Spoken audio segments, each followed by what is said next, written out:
Isang magandang umaga, tanghali at gabi po sa ating lahat dyan sa Pilipinas. Sa mga subscribers ko po na sumusuporta sa aking content, maraming salamat po sa mga parents po natin, papananay, tatay, lola at lolo, kapatid, kuya, ay maraming salamat sa suporta na binibigay niyo po sa aking content. Lalong-lalo na po sa ating Panginoong may kapal dahil binibigyan po niya tayo ng wisdom, knowledge, and understanding para makabuo po ng aking content or sa ating content ng update sa ating itulo sa buhay. Mabuhay ka Panginoon at salamat din sa pang-araw-araw na binibigay mo sa amin na pagkain at hindi lamang po yan, kundi maraming salamat din po sa binibigay mo sa amin na buhay na kung saan po ay lahat ng problema ay nalulutasan namin dahil po sa iyo. Dahil nananalig po kami sa iyo at yan po ang aking dasal at pasasalamat po. God bless po sa ating lahat. Umpisa. Okay, alright. Update po tayo sa Kimpaw ganap at iba pang showbiz ganap sa ngayon, guys. Ito na naman tayo sa Kimpaw na kung saan po ay talagang very blooming sila sa ngayon. At ayon po sa ating mga legit na sources guys is si Paolo Avellino po ay spotted na nasa kondo ni Kim Chiu habang nag-reflect si Kim Chiu sa kanyang mga gamit na pang-runner ay nakitaan po si Paolo Avellino doon na naka-side view lang siya. Siyempre kahit naman hindi natin tanungin kung sino na yon, alam na alam din natin kung sino talaga yun at walang iba kundi si Paolo Avellino lang yun. Kaya heto na naman tayo. Alam kong inaabangan ninyo ang kanilang sweetest moment. Kaya umanda-handa tayo ng konti dahil papakiligin na naman kayo ng Kimpaw sa ngayon. Ito po yung ayon sa ating mga legit na sources guys ha. Si Paolo Avellino ay palagi na pala sa kondo ni Kim Chiu. At saka pag tuwing hinahatid niya pala si Kim Chiu, ay nandun din pala siya. Ito pa. Di ba may business si Kim Chiu na bag? At paminsan-minsan may mga time kasi na pumupunta dun si Kim Chiu dahil nga dun sa oras niya sa kanyang pagsushooting ay nandun din si Paolo Avellino habang nagla-live pala si Kim Chiu is andun din si Paolo Avellino. Kaya maraming mga netizen ang umanga kay Paolo Avellino. Kagabi nga nung nagpasikat sila Kim Chiu sa Showtime, yung buwis buhay nila sila Ogie, ay talagang nag-alala si Paolo Avellino dun, sobrang alala niya. Sabi nga ni Paolo sa kanyang mami na gusto daw niya na wag nang sumali si Kim Chiu dahil nga buwis buhay yung kanilang mga practice doon or yung kanilang mga eksena. Kaso nga lang mas pinili kasi ni Kim Chiu na sumali dahil part kasi yun ng Showtime sa kanila. At hindi lamang po yan. Sobrang bait din ni Kim Chiu ha, kung tutuusin natin. Maalaga nga si Kim Chiu kay Paolo Avellino eh. At ganoon din po si Paolo Avellino kay Kim Chiu. Kaya heto na tayo guys, inaabangan lahat ng kanilang eksena dahil alam natin na ang mga tambalan na ito ay sobrang successful na sa ngayon. At hindi lamang po yan, marami din mga netizen po ang nagsasabi na nagli-live-in na sila dahil lahat ng mga gamit ni Paolo ay alam na ni Kim Chiu. At hindi lang yan, hindi lang sa alam ni Kim Chiu kundi nasa kondo na rin ni Kim Chiu yung mga gamit ni Paolo Avellino. Spotted nga po yung sapatos nilang dalawa na nasa kondo ni Kim Chiu at saka yung sleeper ni Paolo Avellino nasa kondo rin ni Kim Chiu. Diyan mo talaga makikita guys na wala na talaga tayong pwedeng itanong pa sa kanila kasi kapag yung mga gamit kasi ng isang tao ay nasa bahay na, ibig sabihin po yun we smell something fishy sa kanilang dalawa. Kaya heto tayo guys, nag-update sa inyo dahil lahat naman tayo ay nanapan tayo ng mga updates. At hindi lang po yan, marami din talaga dito ang mga lisod na naghanap sa atin ng updates dahil hindi po tayo nakapag-updates ng ilang araw po. Kaya nga po maraming nag-aabang sa atin dahil hindi po tayo nakapag-updates ng ilang araw po. Sa mga tao po dyan or sa mga netizen po dyan na talagang inaabangan yung ating update, pasensya na po kayo dahil kasagsagan kasi ng mga kabisihan din po natin. At eto na tayo guys, eto na. Si Paulo Avellino po ay kumbaga ba is minasage daw niya si Kimi at yun ay spotted sa kanyang scene. Kumbaga is dun sa kanilang mga scene ba? I mean is dun sa kanilang mga shooting scene. Ang dami palang kakaiba dun na hindi daw nangyayari noon at hindi daw nila ginagawa noon. Yun lang daw ay ngayon lang daw nila nakikita na ganun daw sila Paulo Avellino at saka si Kim Chiu. Sa ngayon guys is sobrang close daw yung dalawa. Maraming nakapansin doon. Halos daw yung mga gamit ni Paulo Avellino ay si Kimi na daw yung nag-aayos sa kanilang shooting. At yun daw ay isang sasakyan na lang daw yung kanilang mga ginagamit. Siyempre, yung sasakyan na po yun ay yun po yung investment nilang dalawa, yun Hyundai.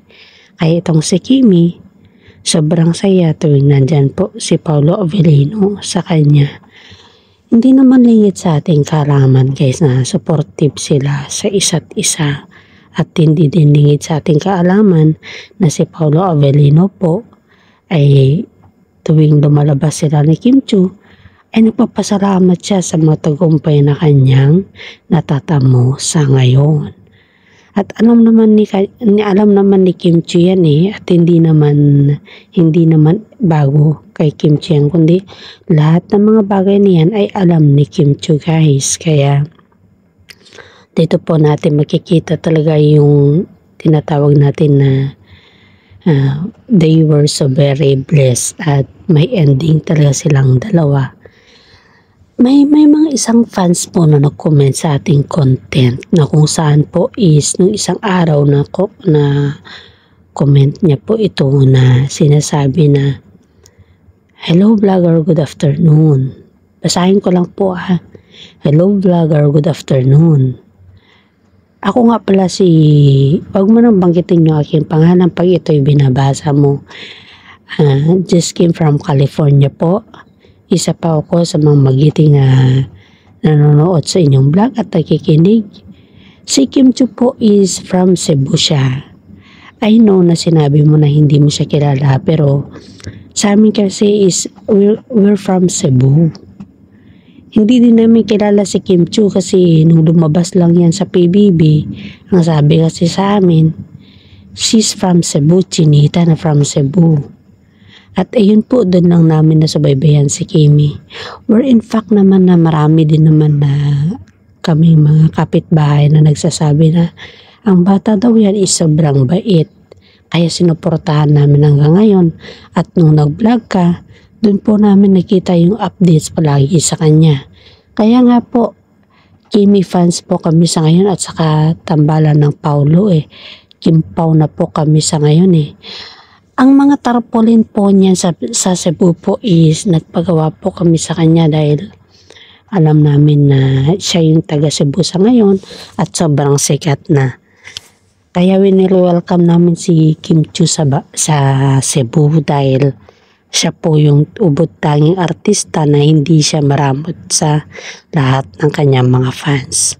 Pag may mga mall tour yan sa Cebu, yan ay namimigay talaga at hindi yan sa pilitan kundi talagang totoong namimigay siya. Salamat din po sa inyong pag-update sa pangaraw-araw at hanggang dito na lang po ang aking comment. Okay guys, binahagi talaga ni Madam yung comment niya about kay Kimi na kung saan po ay sinasabi talaga natin dun na hindi natin siya kilala, at yun ay nabigay din siya ng idea about sa Kimi. Kaya maraming mga netizen po ang humahanga kay Kimi dahil kahit pala mall tour ay nagbibigay din pala ito ng pang-ayuda kahit hindi pa sa politician na. Isipin nyo guys, hindi pa siya politician pero namimigay na po siya ng ayuda sa mga sponsors na netizen at sa mga sumusuporta sa kanya. Ito na naman guys, may mga blind items na naman po tayo. May blind items po tayo guys. Naniniwala po ba kayo na si Kimi po ay nung natapos yung kanyang eksena or yung kanyang pagpasikat sa Showtime is pumunta sila ni Paolo Avellino sa Baguio at bumalik din sila ulit dahil may trabaho sila kinumagahan? Believe it or not guys, ayon po sa ating legit na sources ay pumunta po sila Paolo Avellino at saka si Kimi sa Baguio para kumustahin ang nanay ni Paolo Avellino. Dahil, di ba nung nanonood si Paolo Avellino ng yung mami ni Paolo Avellino sa parang kumbaga is parang fan siya na nanonood sa kanilang shooting, ay tarantang-taranta daw yung dalawa. Tarantang-taranta daw at saka sinabihan daw ata ito si Paolo Avellino, sinabihan niya ata ng kanyang nanay na wag na muna siyang manood sa kanilang shooting dahil natetense daw yung dalawa pag yung nanay nila ang nanonood. Kaya itong dalawa na to, dahil umuwi na nga yung nanay ni Paolo Avellino, ay talagang binisita nila. Ilang yan. Kasama din si Paolo Avellino at saka si Kim Chiu na naghatid sa nanay ni Paolo sa Baguio. Kaya nga po pumunta sila doon para ihatid yung nanay ni Paolo. Kasi nga yung nanay ni Paolo is very nag-alala kay Kimi sa nangyari na aksidente. At iyan ay talagang nasa isip kasi ng nanay niya na walang mag-aalaga kay Kimi dito. Dahil wala naman yung kanyang mga relatives at yan po ay nasa ibang bansa nagbabakasyon. Kaya itong si Paolo Avellino din ay tumawag sa kanyang nanay para sabihin yung kalagayan nila. Eto na, nung nasa Baguio daw sila guys is nabigla daw lahat ng mga fans nila dahil spotted yung dalawa sa bahay nila Paolo Avellino. Nakita kasi silang dalawa na nagkakape sa terrace. At yun ay hindi mo daw maipagkailan na si Kimi daw talaga yun. Kaya heto na sila, inaabangan na naman. Sabi daw ng mga fans sa kanila na magpa-picture taking daw sila or di kaya kumuha ng photograph. Okay lang daw kay Kimi guys. Ganon din ka-welcome si Kimi sa taga Baguio. Nagustuhan nga ni Kimi yung lugar na yun dahil sobrang nakakaamoy ka ng refresh air at sobrang kumbaga yung environment talaga is napakaganda. Daming mga animals at saka marami din puno. Yung kasi yung gusto ni Kimi dun yung maraming puno guys. Dahil pag maraming puno kasi is nakakalanghap ka ng masasarap na simoy ng hangin. Kaya lahat po tayo dito is excited na naman sa pangyayari dahil nung hinatid ang nanay ni Paolo Avellino sa Baguio ay pinagkandaan talaga ng Avellino guys kasi kasama dyan si Kimi. Ang sabi daw sa kanila kung ano daw yung i-prepare nilang food para kay Kimi at ano daw yung ibibigay din nilang regalo na siya ay pumunta na naman sa Baguio. Kaya ang sabi naman daw ng nanay ni Paolo Avellino, it's up to you kung ano, at saka yung favorito ni Kimi is yung itag na parang kinilaw na dating. Kaya nagprepare na po sila dahil Si Kimi po ay special guest nila na naman sa Baguio. At may imbitasyon daw kay Kimi na gawin daw siyang guest speaker. Ewan ko lang po kung kailan yan at yan po ay magaganap sa Baguio. Promoted nga si Kimi is very welcome sa taga Baguio dahil lahat ng mga kanyang mga aktibidades is kasama na rin si Kimi.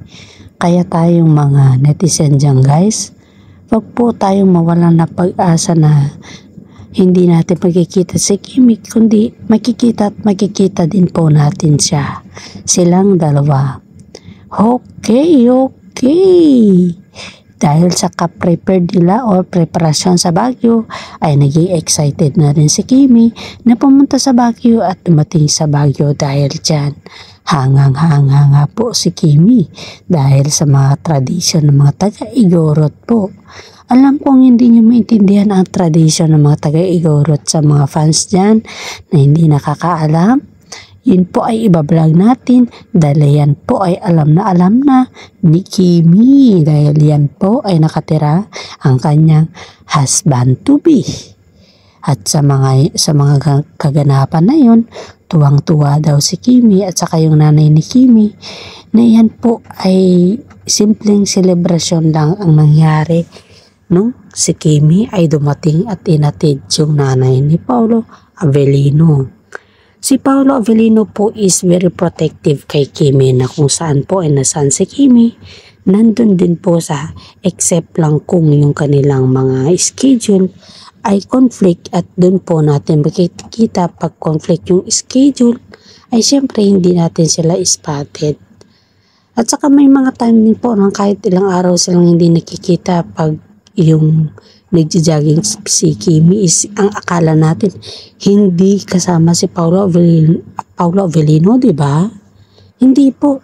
Kasama pa rin po si Paolo Avellino sa kanila. Pero hindi lang kasi natin nakikita si Paolo Avellino dahil nga po pag nakita natin si Paolo Avellino, marami na naman ng babas dyan na ewan ko kung ano ang kanilang intention. Kapag nagustuhan niyo po yung aking content, paki-like, subscribe at paki-share naman po. Hanggang dito na lang aking content at maraming salamat po. God bless sa ating lahat.